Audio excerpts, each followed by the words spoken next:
ponto de partida para qualquer produto ou negócio é, primeiro, qual é a dor que você está resolvendo, né? E quanto maior essa dor, melhor. Quanto mais complexa, melhor. E, primeiro, faz sentido com as coisas que você acredita, né? Relevante e autêntico. Eu acho que esse é o começo de tudo. Então, mesmo a aceleração, os projetos que a gente faz aqui na UEM, tudo começa com conhecer o usuário. E não é validar as coisas que você acredita. É sim ir aberto para conhecer de fato esse usuário. O Design Thinking, ele é um jeito de pensar, né? Então, é você pensar como um designer. O que significa isso? É você projetar coisas colocando no centro da sua decisão alguém, uma pessoa, né? É você fazer isso de forma colaborativa e você testar isso de uma forma rápida, que é a coisa que eu falei do jeito de pensar. Então, hoje, mas o processo ele tem algumas etapas, né? Então, a primeira etapa é a empatia, onde você vai a campo, você vai conversar com as pessoas, vai observar as pessoas e vai trazer tudo isso de volta. Essa informação você vai definir alguns problemas. Então, quais são os desafios que você tem que podem ser resolvidos para essa pessoa? Aí você entra na etapa de ideação, então você vai gerar ideias para resolver esses problemas. Depois da ideação, você vai entrar numa etapa de prototipagem, então você vai prototipar rápido essas ideias que você teve. E por último, teste. Então você vai testar essas ideias do protótipo, só que é uma coisa cíclica, né? Então você continua prototipando e testando a todo momento. O principal benefício é que ao errar e testar e prototipar, você tem uma chance maior de gerar inovação, porque você está experimentando mais. Você tem uma chance maior de criar alguma coisa que sirva para alguém, porque a base, o começo de tudo, e você vai a todo momento estar testando isso com o usuário, então a chance de você criar alguma coisa que sirva para o usuário é melhor.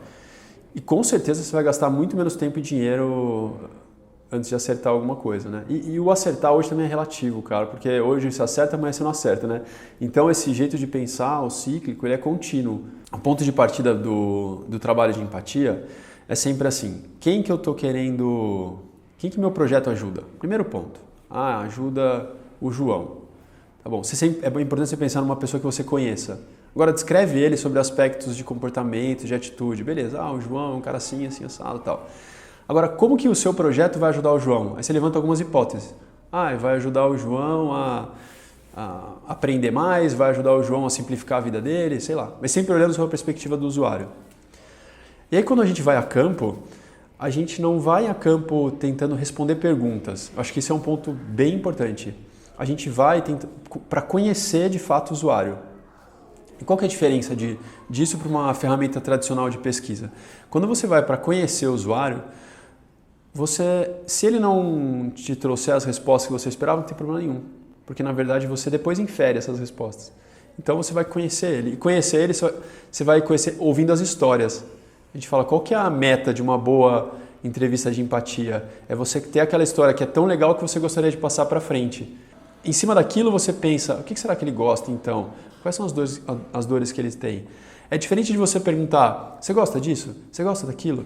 Porque aí a pessoa racionaliza e tenta acertar a sua pergunta. É diferente. Quando a gente busca a narrativa ou a história, na verdade, eu estou de fato conhecendo o meu usuário. Então esse eu acho que é o ponto principal. Porque o Design Thinking, a todo momento, ele amplia e afunila. E isso é a lógica da inovação, né? Você ampliar e afunilar a todo momento.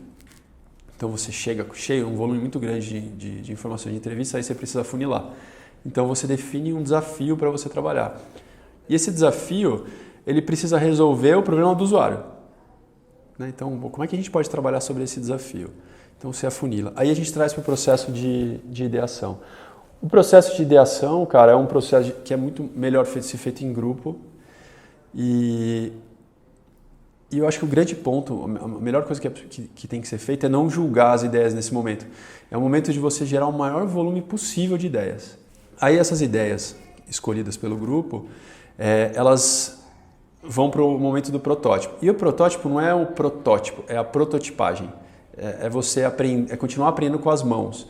Então é você pegar o que você tem ali na mão e ser capaz de simular a experiência daquela sua ideia. Não é criar o produto físico em si só. É você pensar, como é que eu ofereço a experiência que esse produto ofereceria para o meu usuário agora?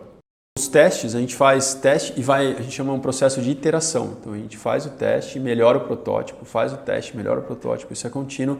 Até o momento que a gente fala, olha, pô, esse protótipo tá legal, a gente tem bons feedbacks dos nossos usuários, vamos transformar isso num mínimo produto viável?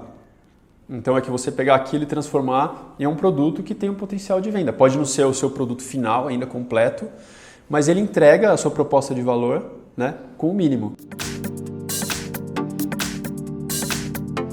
Nós estamos vivendo, na verdade, um cenário corporativo extremamente complicado. Uma alta competitividade e o número exacerbado de lançamento de produtos. Para a gente ter um pouco de números nesse cenário, nós temos hoje no Brasil cerca de 300 produtos sendo lançados por semana, que ultrapassa mais de 1.500 produtos por mês só aqui no Brasil. A Nielsen, que monitora os mercados, no mundo inteiro, 76% desses lançamentos que ultrapassam números significativos fracassam no primeiro ano de vida. É um número exagerado de mortalidade de produtos, justamente porque falta planejamento nesse período. O entendimento do lado do consumidor, do cliente, entre as suas necessidades, os desejos, é que tem dado justamente essa lacuna de mortalidade. Por isso que a gente utiliza muito da metodologia do Design Thinking, que é essa metodologia do processo criativo e também crítico, em que a gente possa ter um pouco mais de empatia e entender o mercado, o target consumidor desses produtos. Então, essa é uma ferramenta que a gente orienta, que a gente indica, em que sua metodologia permite a imersão para contribuir com a tomada de decisão, para um brainstorm entre a equipe, para entender um pouco mais o mercado. Isso é elástico, a gente parte de um processo de ampliação para um processo de afunilamento. Isso é cíclico, em 4 etapas, sendo que a primeira é essa imersão. A gente vai para o mercado olhar o que tem, a gente faz a imersão das ideias, do conhecimento, retoma com a equipe num processo de brainstorm, faz a ideação, que é o processo criativo, parte para uma terceira etapa, que é a prototipação, ou seja, é o teste disso, isso vai e volta quantas vezes forem necessário. E no fim a gente então faz o desenvolvimento, que é a prática disso daí, como que a gente consegue colocar isso tudo em teste e aplicação.